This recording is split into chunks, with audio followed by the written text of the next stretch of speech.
नमस्कार मित्रों, आज का ये वीडियो हम अपने कोचिंग में ही बना रहे हैं और यहाँ पर हमारे कोचिंग के बच्चे भी उपस्थित हैं।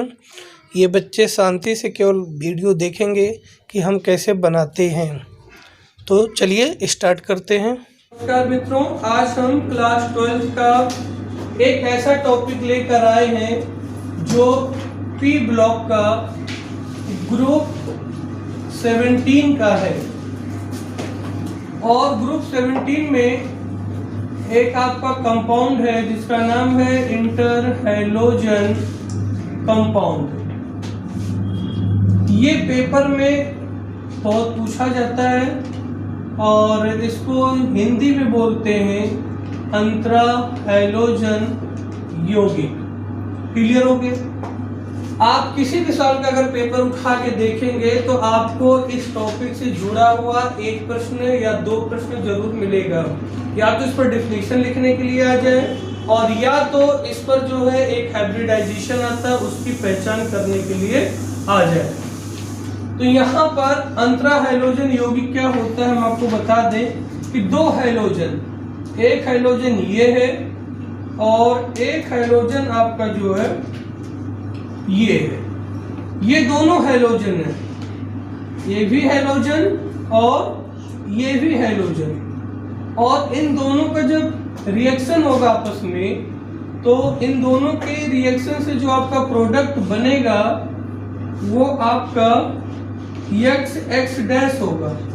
यहाँ पे हम दो हैलोजन को दो कलर से इसलिए शो कर रहे हैं क्योंकि अंतर हैलोजन यौगिक में दोनों हैलोजन का आपस में बड़ा अलग अलग रोल होता है। ये जो हैलोजन है ये हैलोजन साइज में लार्ज होना चाहिए और ये जो हैलोजन है ये साइज में स्मॉल होना चाहिए। तो जब एक हैलोजन साइज में लार्ज होगा और एक हैलोजन साइज में स्मॉल होगा तो इन दोनों के मिलने से जो कंपाउंड बनेगा वो कंपाउंड हमारा इंटर हैलोजन कंपाउंड होगा। इसके बाद ये जो आपका स्मॉल साइज का है ये नंबर ऑफ n हो सकते हैं, यानी इनकी संख्या एक भी हो सकती है, एक से अधिक भी हो सकती है। तो अगर ये एक से अधिक है तो वहां आप n लगा सकते हैं और ये n इक्वल टू आपका जो है 1 2 3 4 5 हो सकता है। क्लियर हो गया? इसके बाद ये आपका इंटर हैलोजन कंपाउंड बन गया है। और एक बात हम साइज की कर रहे हैं तो जो हैलोजन फैमिली आपकी होती है, हैलोजन फैमिली में फ्लोरीन, क्लोरीन, ब्रोमीन और आयोडीन, एक एलिमेंट और स्टेटिन यहाँ पर आता है। लेकिन स्टेटिन का रोल यहाँ पर ज्यादा नहीं होता क्योंकि स्टेटिन जो होता है वो सॉलिड स्टेट में होता है तो उसका यहाँ पर थोड़ा सा जो प्रेजेंटिविटी कम होती है। तो इंटर हैलोजन कंपाउंड में केवल हम इन चार एलिमेंट की बात करेंगे, एक फ्लोरीन की, क्लोरीन की, ब्रोमीन की और आयोडीन की। तो इंटर हैलोजन पढ़ने के लिए साइज का जानकारी होना चाहिए कि फ्लोरीन हमारा सबसे छोटा होगा, क्लोरीन थोड़ा सा बड़ा होगा और ब्रोमीन उससे बड़ा होगा और सबसे बड़ा हमारा आयोडीन होगा। क्लियर हो गया? ये तो हो गया इनका साइज, ये हो गया इनका साइज। और यहाँ पर क्या होता है कि जो हैलोजन, यानी जब दो हैलोजन आपस में रिएक्ट करेंगे, दो हैलोजन आपस में रिएक्ट करेंगे तो जो कंपाउंड बनेगा वो इंटर हैलोजन कंपाउंड होता है। जैसे एक होता है दूसरे के घर से कुछ लेना देना, एक होता है आपस में ही घर में लेना देना, दो भाई हैं आपस में पैसा का लेन देन कर लिए तो वो इंटर हो जाता है, यानी इंटरनल होता है।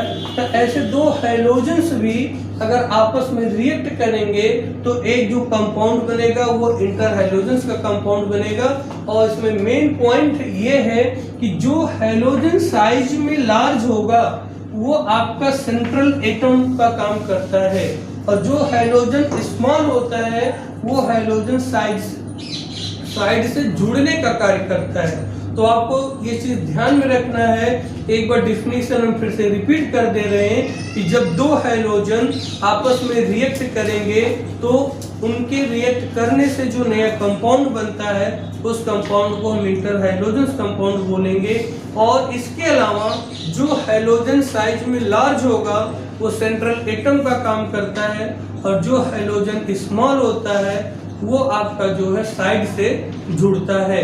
तो इस चीज की मुख्य बात यही है कि दो हाइड्रोजन के जुड़ने से इंटर हाइड्रोजन कंपाउंड बनेगा, लेकिन जो हाइड्रोजन साइज में लार्ज होगा वो आपका सेंट्रल एटम का काम करेगा, और जो स्मॉल होगा वो साइड से जुड़ेगा।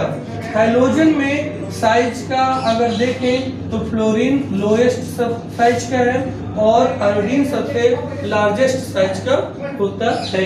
ये वीडियो अगर यहाँ तक समझ में आया है तो इसका आप स्क्रीनशॉट ले लीजिए, क्योंकि इसके बाद हम फिर फॉर्मेशन का काम शुरू करेंगे। इसके बाद हम लोग देखेंगे फॉर्मेशन कैसे इनका होता है, रिएक्शन कैसे होता है। तो इनका जो रिएक्शन है बहुत ही इजी होता है। आपको पॉइंट पर यह ध्यान देना है कि जो हाइड्रोजन स्मॉल साइज का होगा वो साइड से जुड़ेगा, और जो साइज में बड़ा होगा वो आपका सेंट्रल एटम का काम करेगा। जैसे फ्लोरीन है और फ्लोरीन की क्रिया क्लोरीन के साथ कराई जाए और इनको हीट करना पड़ेगा।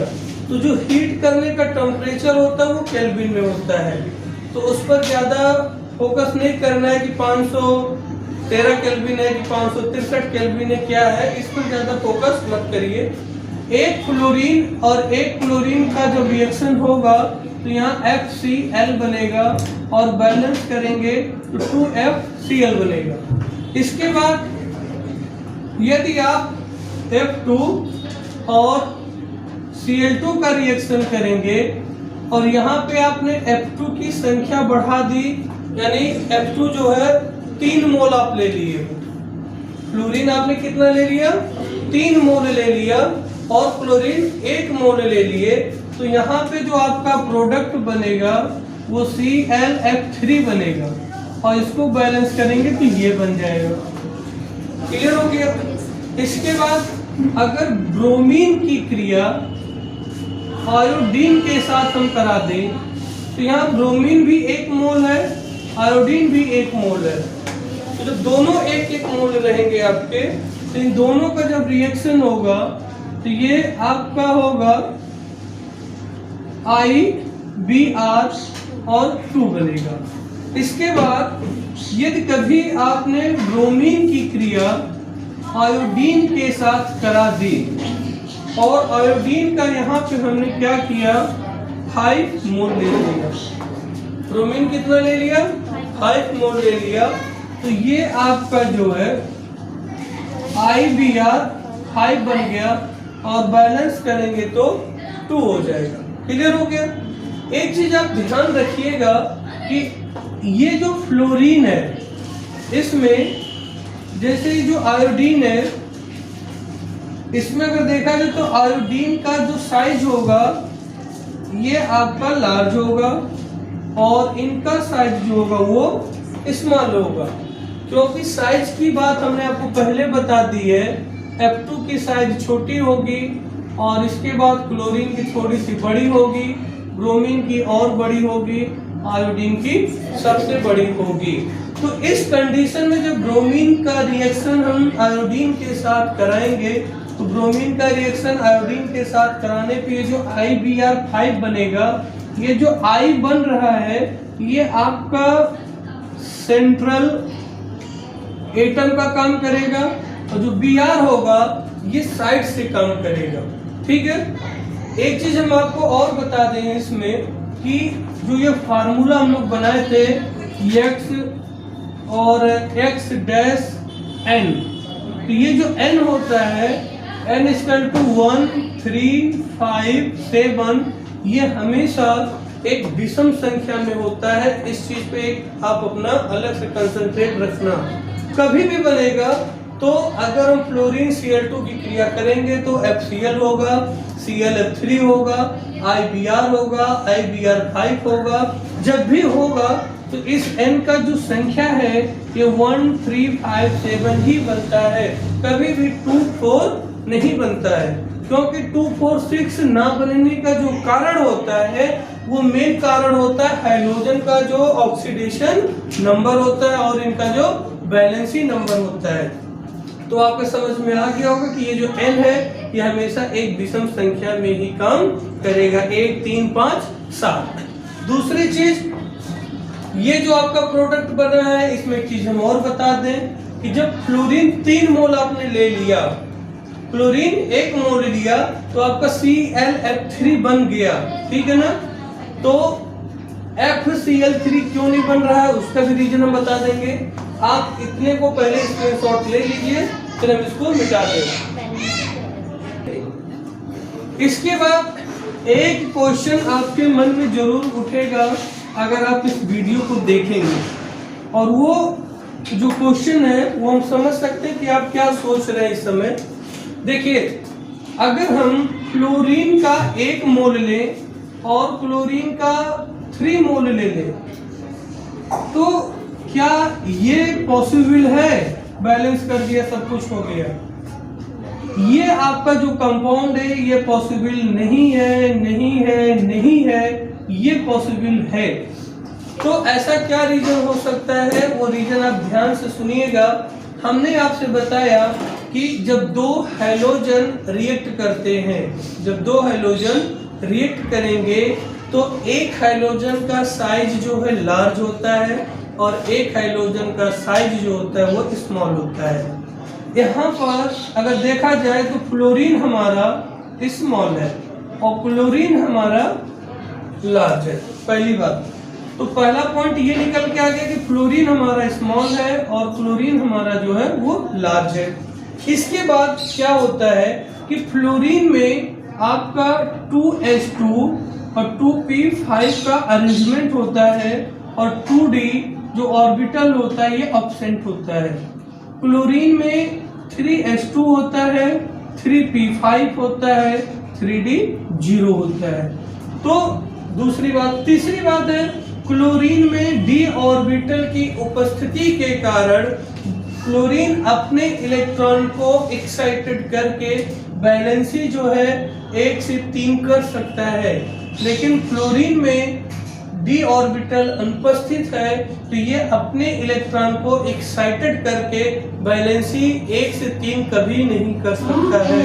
इसलिए यहाँ पे फ्लोरीन से कभी भी 3 क्लोरीन नहीं जुड़ सकते हैं। जैसे अगर आप इसको बनाना चाहेंगे तो फ्लोरीन से ये जो स्ट्रक्चर आपका यहाँ बनेगा ये कभी भी पॉसिबल नहीं हो पाएगा, क्योंकि फ्लोरीन के पास डी कक्षक नहीं है और वो अपने इलेक्ट्रॉन को एक्साइटेड स्टेट में ना करके 3 की बैलेंसी शो नहीं कर पाता है। इसलिए ये रिएक्शन आपका पॉसिबल नहीं है और ये रिएक्शन आपका पॉसिबल है।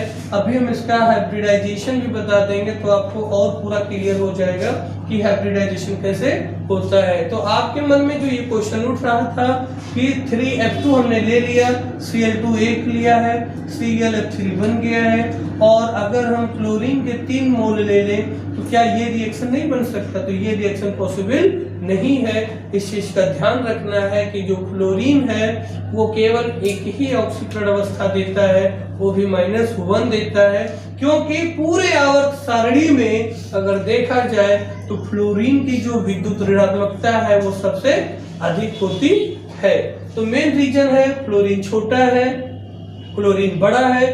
दूसरा रीजन है क्लोरीन का जो इलेक्ट्रॉनिक कॉन्फ़िगरेशन है वो 2p5 है और क्लोरीन का जो है 3p5 के बाद भी 3d0 होता है, जो ये इलेक्ट्रॉन को एक्साइटेड करके अपनी वैलेंसी को बढ़ा लेता है। इसलिए ClF3 भी पॉसिबल है, ClF5 भी पॉसिबल होता है, लेकिन ये फ्लोरीन केवल एक ही क्लोरीन के साथ बॉन्ड बनता है। तो ये वाला रिएक्शन पॉसिबल नहीं है, ये आप समझ गए होंगे। आप इसका स्क्रीनशॉट ले लीजिए। तो ये आपके समझ में आ गया होगा। अब हम आपको बताएंगे कि इंटर हैलोजेंस कंपाउंड में हाइब्रिडाइजेशन कैसे हम लोग देखते हैं, कैसे डिसाइड करते हैं। बहुत ही इम्पोर्टेंट आपका ये टॉपिक है।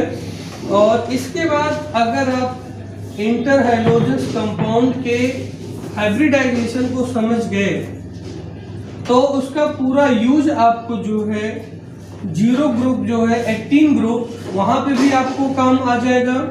और इसके बाद कोऑर्डिनेशन जब आप पढ़ेंगे, डी ब्लॉक पढ़ेंगे, तो वहां पे भी आपको हाइब्रिडाइजेशन क्लियर होगी।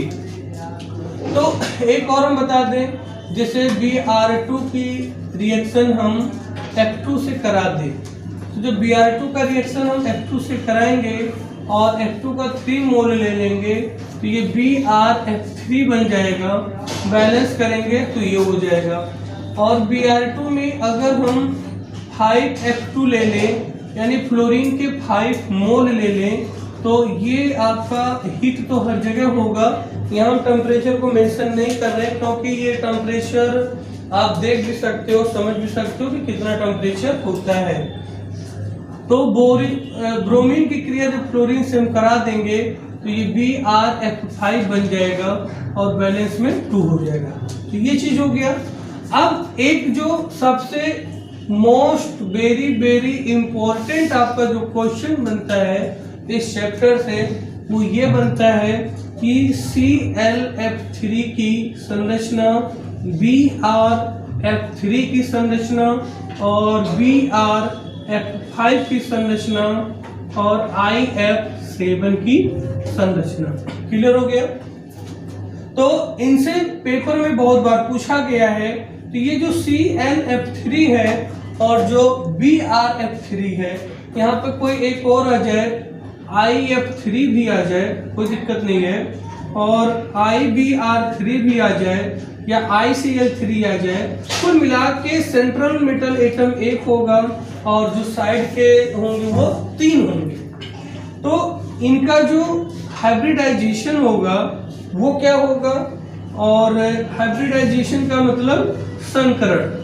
इनका संकरण कैसा होगा, और जब संकरण हम लोग बनाते हैं तो फिर हम लोग संरचना भी देखते हैं। यानी इनका हाइब्रिडाइजेशन क्या है और इनका स्ट्रक्चर क्या होगा। तो इस चीज को अभी हम लोग ड्रा करेंगे और कैसे हाइब्रिडाइजेशन हम लोग निकालते हैं इसकी भी बात करेंगे, और इनका हाइब्रिडाइजेशन क्या होगा और इनका हाइब्रिडाइजेशन क्या होगा और इनका संरचना क्या होगा। तो चलिए हम लोग इस पर फोकस करेंगे और किसी इसमें से एक को हम उठाएंगे पहले से, और इसको आप लोग स्क्रीनशॉट लेना हो तो इसको आप लोग ले लीजिए और लिखना हो तो लिख लीजिए, क्योंकि इसके बाद हम सीधे हाइब्रिडाइजेशन और स्ट्रक्चर की बात करेंगे। तो इसमें हम आपको हाइब्रिडाइजेशन बताते हैं कि हाइब्रिडाइजेशन कैसे हम लोग देखते हैं और इनका स्ट्रक्चर कैसे देखेंगे। तो जो केवल 2 हैलोजन मिले होते हैं, जैसे ClF हो या FCl हो, तो उनका स्ट्रक्चर तो लीनियर होता है, कोई बात नहीं होता है। लेकिन जैसे अगर हम बात करें ClF3 की और या BrF3 की, कुल मिला के 3 हैलोजेंस ऐड होंगे। तो अगर आप क्लोरीन का देखेंगे तो क्लोरीन का जो एटॉमिक नंबर है वो आपका 17 है, और इसका जो कॉन्फ़िगरेशन होता है ये 3s2 3p5 और 3d0 होता है। इसके आगे का कॉन्फ़िगरेशन हम इसलिए नहीं लिख रहे हैं क्योंकि उससे कोई लेना देना नहीं है हम लोगों को। और जो हाइब्रिडाइजेशन होता है वो हमेशा एक ही ऑर्बिट में होता है, इस चीज का भी हमें ध्यान रखना चाहिए। तो ये आपके बन गए सब ऑर्बिटल D के, P के और S के। अब इसमें इलेक्ट्रॉन फिल कर दीजिए। 3s में 2 इलेक्ट्रॉन है, यहाँ पे आपके 5 इलेक्ट्रॉन है, 1 2 3 4 5। D में कोई इलेक्ट्रॉन नहीं है। तो ये जो आपका कंडीशन है ये ग्राउंड स्टेट में कंडीशन है। और आपको पता है कि क्लोरीन से 3 फ्लोरीन ऐड होने की बात हो रही है। तो एक चीज हम आपको मेन पॉइंट बता दें कि जो स्ट्रक्चर होता है स्ट्रक्चर को देख कर ही हाइब्रिडाइजेशन का जो कॉन्सेप्ट है वो अप्रोच किया गया है, यानी कि स्ट्रक्चर देख के हम इस हाइब्रिडाइजेशन के अप्रोच को पढ़ते हैं, समझते हैं। तो इसलिए हमें पहले से यहाँ पता है कि इस मॉलिक्यूल में ClF3 में क्लोरीन एक सेंट्रल एटम है और क्लोरीन सेंट्रल एटम के साथ साथ 3 फ्लोरीन जुड़े हुए हैं। तो 3 फ्लोरीन जोड़ने के लिए हमें 3 अनपेयर्ड इलेक्ट्रॉन दिखाना पड़ेगा, यानी कि 3 अयुग्मित इलेक्ट्रॉन दिखाना पड़ेगा। तो यहाँ पर अगर आप देखेंगे तो एक ही अयुग्मित है और बाकी सब युग्मित है। तो ग्राउंड स्टेट में है तो इसको हम ले जाएंगे एक्साइटेड स्टेट में। इसमें ले जाएंगे एक्साइटेड स्टेट में। जब ले जाएंगे तो ये जो इलेक्ट्रॉन यहाँ का है ये जंप करके यहाँ चला जाएगा। तो जब यहाँ पे जंप करके चला जाएगा तो फिर आपको क्या कंडीशन देखने को मिलेगी, बहुत ही इजी प्रोसेस है, क्योंकि हाइब्रिडाइजेशन पढ़ना, समझना, रटना, तीनों चीजें अगर आप करते हैं तो समस्या है, केवल आप समझिए। तो यहाँ पर 2 इलेक्ट्रॉन है और यहाँ पे 2 इलेक्ट्रॉन है। यहाँ का 1 इलेक्ट्रॉन यहाँ चला गया तो एक यहाँ एक का अनपेयर्ड बच जाएगा और यहाँ 1 होगा, 1 इलेक्ट्रॉन यहाँ चला गया। अब अगर इसका कॉन्फ़िगरेशन आप लोग देखेंगे तो 3s2 हो जाएगा और ये 3px2 हो जाएगा और ये 3py1 हो जाएगा और ये 3pz1 हो जाएगा और ये आपका 3d1 है। d1 में यानी कि d के जो 5 ऑर्बिटल होते हैं, मान लिया ये dxy1, ठीक है। तो इसके बाद फ्लोरीन से कितने क्लोरीन से कितने फ्लोरीन जुड़े, 3। तो यहाँ लिखेंगे 3 फ्लोरीन के लिए, 3 फ्लोरीन के लिए इनका जो हाइब्रिडाइजेशन होगा, तो 3 फ्लोरीन के लिए जो हाइब्रिडाइजेशन आपका निकलेगा वो आप अब यहाँ पर क्लियर कर लेंगे कि किस प्रकार का हाइब्रिडाइजेशन हमारा इसमें है। तो यहाँ पे देखिए 1 2 इलेक्ट्रॉन है 3s2 में और यहाँ पे 2 इलेक्ट्रॉन है, यहाँ 1 है, यहाँ 1 है, यहाँ 1 है। ये आप लिखना चाहो तो लिख दीजिए 3px2, 3py1, 3pz1 और यहाँ पे 3dxy3। इसके बाद 3 फ्लोरीन को जोड़ना है। एक फ्लोरीन यहाँ से बॉन्ड बनाएगा और एक यहाँ से बॉन्ड बनाएगा और एक यहाँ से बॉन्ड बनाएगा। अब यहाँ पर आप हाइब्रिडाइजेशन की बात करेंगे तो एक S और P के 3 ऑर्बिट और एक D का, यानी कि एक S है, 3p है और एक D है, तो sp3d। sp3d इसमें हाइब्रिडाइजेशन निकल गया आपका। क्या निकल गया, sp3 हाइब्रिडाइजेशन निकल गया। अब ClF3 में भी sp3d होगा, Brf3 में भी sp3d होगा, यदि IF3 है तो उसमें भी sp3d होगा। कुल मिला के ये हाइब्रिडाइजेशन का एक सीधा सीधा ट्रिक है कि यदि सेंट्रल मेटल एटम 1 होगा और उसके साथ वैलेंसी वाले हाइड्रोजन 3 होंगे तो उनका जो हाइब्रिडाइजेशन होगा वो sp3d होगा। दूसरी चीज, ये जो 3s2 के जो 2 इलेक्ट्रॉन है, ये 2 इलेक्ट्रॉन आपके अनशेयर्ड इलेक्ट्रॉन है जो कभी जुड़े नहीं, अभी यहाँ पे भी नहीं जुड़े हैं। तो इन इलेक्ट्रॉनों को हम लोन पेयर इलेक्ट्रॉन बोलते हैं। इन इलेक्ट्रॉन को हम लोन पेयर इलेक्ट्रॉन बोलते हैं।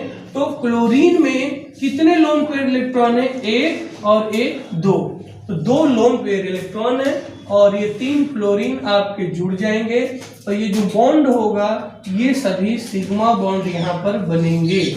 ये जो बॉन्ड का नेचर होगा ये 3 बॉन्ड सिग्मा हो जाएंगे और ये 2 लोन पेयर इलेक्ट्रॉन हो जाएंगे और ये हाइब्रिडाइजेशन sp3d निकल जाएगा।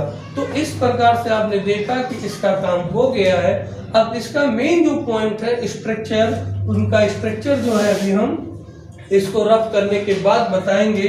उनका जो स्ट्रक्चर होता है वो टी शेप का होता है, यानी कि टी आकृति का होता है तो वो भी हम बना देंगे, लेकिन पहले आप इसका जो है एक स्क्रीनशॉट ले लीजिए। एक क्वेश्चन और यहाँ बनता है कि BrF3 में कितने लोन पेयर इलेक्ट्रॉन है। ये IIT में इंटर में क्वेश्चन बहुत पूछा गया है कि BrF3 में कितने लोन पेयर इलेक्ट्रॉन होते हैं। तो BrF3 में ये देखिए, अगर यहाँ ClF3 की जगह हम BrF3 का करते तो भी यही कॉन्फ़िगरेशन होता, यही आपका हाइब्रिडाइजेशन निकलता, क्योंकि जो क्लोरीन के बाहर इलेक्ट्रॉन है वही इलेक्ट्रॉन जो है ब्रोमीन के भी बाहर होगा, क्योंकि क्लोरीन, ब्रोमीन, आयोडीन सब हैलोजन ही हैं और इनका कॉन्फ़िगरेशन सेम होता है। तो ये ध्यान रखिएगा, ClF3 हो, BrF3 हो, IF3 हो, इन सभी में जो हाइब्रिडाइजेशन होगा वो sp3d होगा। और इसमें सेंट्रल एटम के पास कितने लोन पेयर इलेक्ट्रॉन होंगे, तो कितने लोन पेयर इलेक्ट्रॉन होंगे? दो, एक ये और एक ये, दो लोन पेयर इलेक्ट्रॉन होंगे। हाइब्रिडाइजेशन sp3d होगा। इनकी जो आकृति होगी वो कैसी होगी? टी आकृति होगी। तो ये आप इसका स्क्रीनशॉट ले लीजिए और बहुत ही इंपॉर्टेंट ये आपका टॉपिक है। ये आप इसका स्क्रीनशॉट ले लिए होंगे। तो अब हम आपको इसका आकृति जो होता है, इनका जो शेप होता है वो आपको हम बताने जा रहे हैं कि इनका शेप कैसे बनेगा। बहुत ही जरूरी है क्योंकि इसमें एक थ्योरी की बात होती है, इसमें थ्योरी की बात होती है, वो आप ध्यान देंगे। जो ये ClF3 होता है, ये Cl है और एक फ्लोरीन आपका ये है और एक फ्लोरीन ये है और एक फ्लोरीन ये है। और आपने जब अभी हाइब्रिडाइजेशन बताया था तो इसमें दो लोन पेयर निकले थे। क्या निकले थे? दो लोन पेयर निकले थे। तो ये दोनों लोन पेयर हैं और ये टी शेप जैसा इनका स्ट्रक्चर होता है। और ये जो टी शेप होता है इसको हम बंकित टी आकृति लिखते हैं। क्या लिखते हैं? बंकित। बंकित मतलब डिस्टॉर्टेड, डिस्टॉर्टेड टी शेप। यानी इनकी जो आकृति होती है ये टी शेप में भी फिक्स नहीं होती है, क्योंकि जो मेन पॉइंट है वो हम आपको बता दे रहे हैं। ये आपका लोन पेयर इलेक्ट्रॉन है और यहाँ पे जो क्लोरीन और फ्लोरीन का जो बॉन्ड है ना, इसको हम बॉन्ड पेयर इलेक्ट्रॉन बोलते हैं। इसको क्या बोलेंगे? बॉन्ड पेयर इलेक्ट्रॉन बोलेंगे। तो बॉन्ड पेयर इलेक्ट्रॉन और लोन पेयर इलेक्ट्रॉन के बीच में रिपल्सन होता है। क्या होता है? रिपल्सन होता है। तो इस रिपल्सन के कारण जो ClF3 है, ClF3 हो, BrF3 हो या IF3 हो या IBr3 हो या उसके बाद आपका BrCl3 हो, कुल मिला के अगर ये 3 वाले कंडीशन है तो इसमें sp3d आपका हाइब्रिडाइजेशन होगा और इनका जो डिस्टॉर्टेड टी शेप होता है। और इसके बाद इसमें जो है 2 लोन पेयर इलेक्ट्रॉन होते हैं, 2 लोन पेयर इलेक्ट्रॉन होते हैं। तो ये इस पॉइंट से ये आपका बहुत इंपॉर्टेंट है और ये आपका क्लास 12th के बच्चों के लिए स्पेशल है। और 11th का बच्चा अगर इसको पढ़ेगा तो उसको हाइब्रिडाइजेशन समझ में आ जाएगा। और अगर इसको TGT PGT के स्टूडेंट देखेंगे तो उनका कम से कम मान के चलिए 2 प्रश्न उनका भी यहाँ से रिवीजन हो जाएगा, क्योंकि इसमें हाइब्रिडाइजेशन कितने हैं, लोन पेयर कैसे हैं, इनकी आकृति कैसी है, और ये जो लोन पेयर और जो बॉन्ड पेयर का जो रिपल्सन है, इस रिपल्सन को किसने दिया? BSPR थ्योरी के अकॉर्डिंग आया। किसके अकॉर्डिंग आया? BSPR थ्योरी के अकॉर्डिंग आया। और BSPR थ्योरी किसने दिया? नाइहोम तथा गिलेस्पी ने दिया। किसने दिया? नाइहोम तथा गिलेस्पी ने दिया 1957 में, यानी 1957 में। कब दिया? 1957 में नाइहोम एंड गिलेस्पी ने BSPR थ्योरी दिया, जिसके कारण ये बताया कि ये लोन पेयर इलेक्ट्रॉन और बॉन्ड पेयर इलेक्ट्रॉन में रिपल्सन होता है। और इनकी जो आकृति होती है वो डिस्टॉर्टेड होती है।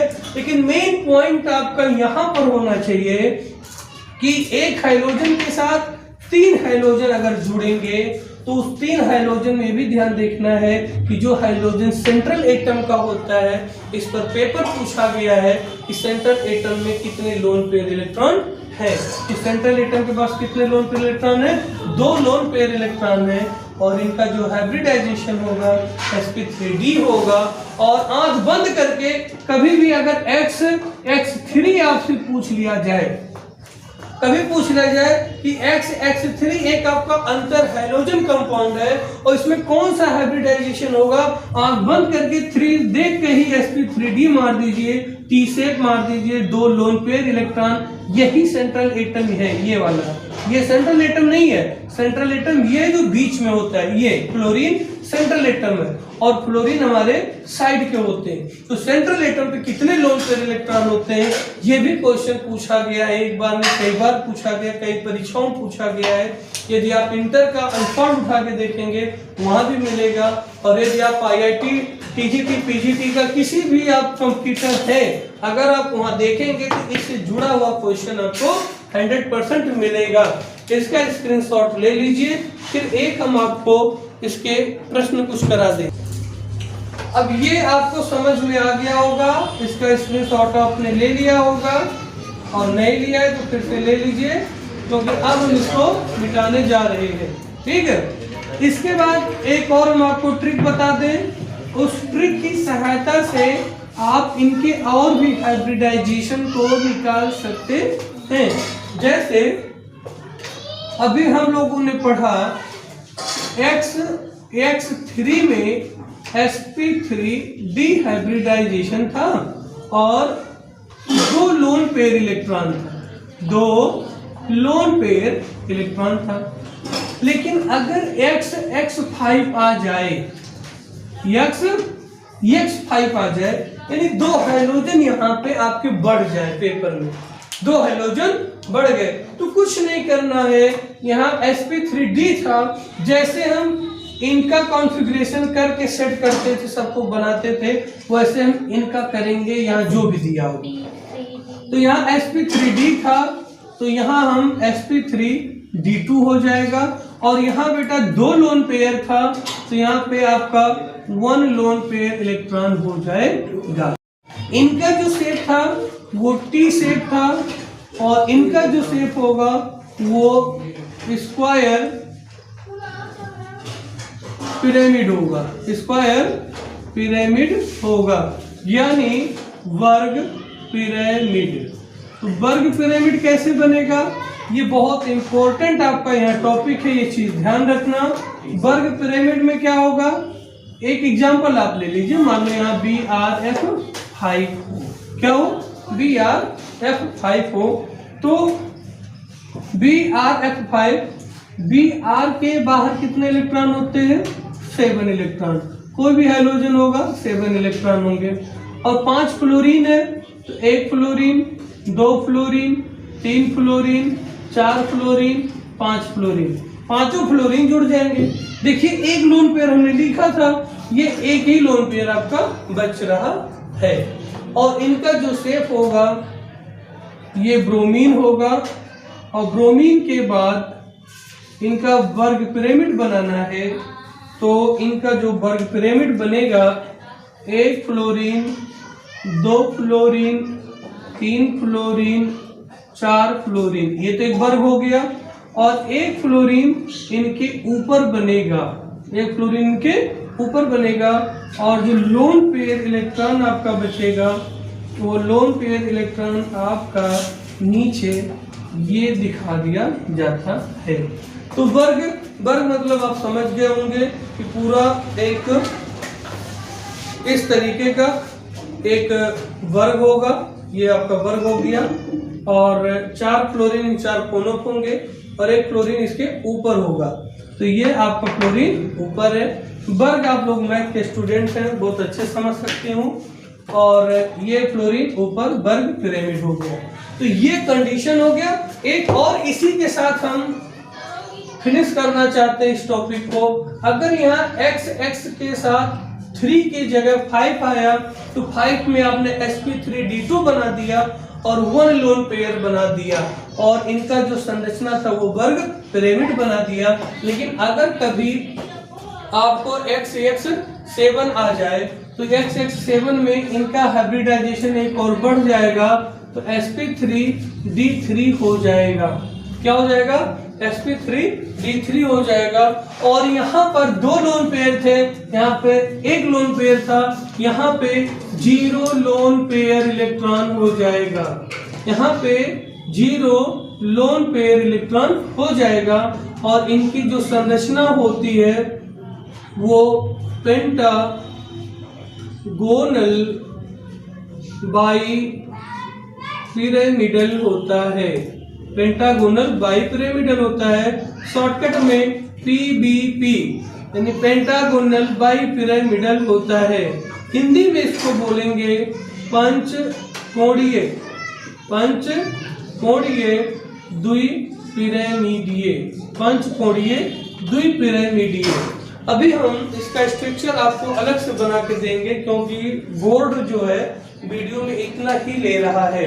तो आपको शॉर्टकट समझ में आ गया होगा कि XX3 में sp3d होगा, 2 लोन पेयर होगा, यहाँ T शेप होगा और यहाँ पे आपका जो है sp3d2 हो जाएगा, 1 लोन पेयर हो जाएगा और इनकी जो आकृति होगी यानी स्क्वायर पिरामिड होगा, वर्ग पिरामिड होगा। XX7 बनता है तो sp3d3 बनेगा, 0 लोन पेयर होगा, पेंटागोनल बाइपिरामिडल होगा। तो इस प्रकार से हम लोग इंटर हाइड्रोजन कंपाउंड को जो है पढ़ लिए और अभी उसका स्ट्रक्चर बचा है। तो जितना समझ में आ रहा है इतना आप स्क्रीनशॉट इसका ले लीजिए। इसके बाद हम आगे आपको इसका शेप बताते कि समझ के होंगे, इसका स्क्रीनशॉट ले लीजिए। और ये जो आपका है ये 12th के लिए तो बहुत ही इम्पोर्टेंट है क्योंकि 12th का ही ये है। लेकिन इसके अलावा अगर कोई कंप्यूटर बच्चा देख रहा है, चाहे वो TGT का PGT का हो या IIT नीट का बच्चा हो, तो उसके लिए भी ये बहुत इम्पोर्टेंट क्वेश्चन है। चलिए हम पेंटागोनल बाइपिरामिडल का शेप बनाते हैं।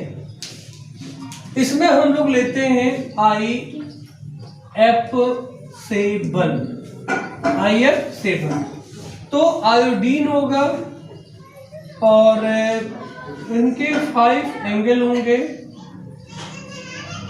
और ये होगा 5 एंगल। और इसके बाद एक फ्लोरीन आपका ये होगा, 2 फ्लोरीन, 3 फ्लोरीन, 4 फ्लोरीन, 5 फ्लोरीन और 1 फ्लोरीन जो है आपका। देखिए ये जो आपका बना है बहुत ध्यान से देखिएगा, IF7 में sp3d3 ये तो इनका हो गया हाइब्रिडाइजेशन और इसमें जो लोन पेयर इलेक्ट्रॉन है वो 0 लोन पेयर इलेक्ट्रॉन है।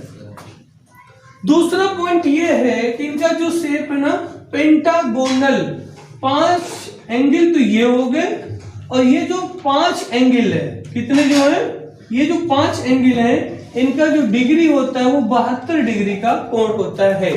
क्योंकि आपको पता है एक जो गोला होता है वो गोला कितने का होता है, 360 का होता है। 360 में जब 5 से आप भाग देंगे तो एक का हिस्सा कितना पड़ेगा, 72 डिग्री का होगा। इसके बाद इसमें 2 फ्लोरीन होंगे जो ऊपर होंगे, एक और एक ये। वैसे ये आपका डॉट नहीं होता है, ये तो आपका पूरा का पूरा बॉन्ड होता है। ये जो 2 एंगल होंगे जो ब्लू कलर का हम बना रहे हैं ये होते हैं 90 डिग्री के। अब आप कहोगे 90 डिग्री क्या है, ये जैसे आपका 5 बॉन्ड हो गया तो इस 5 बॉन्ड के ऊपर ये फ्लोरीन का बॉन्ड ऐसे होता है, ऐसे। तो ये आपका पेंटागोनल वाला बॉन्ड हो गया और ये हमारा ऊपर का बॉन्ड हो गया, एक बॉन्ड ऐसे नीचे का होता है। तो ये 2 बॉन्ड हमारे 90 डिग्री पे होते हैं। तो ये आप इसका स्क्रीनशॉट ले लीजिए। और लोन पेयर कुछ नहीं बच रहा है, क्यों?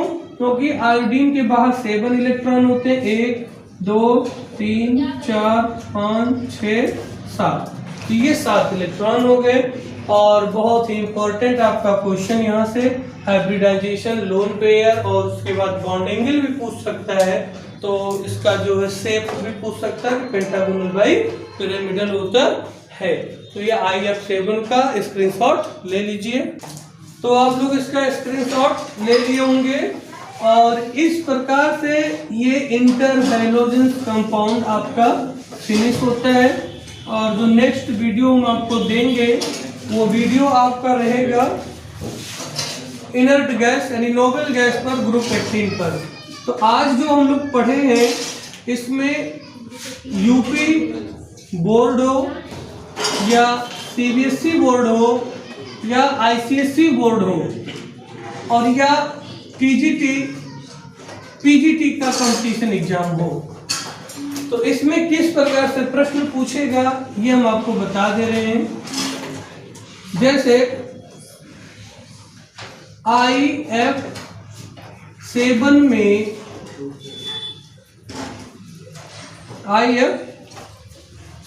में केंद्र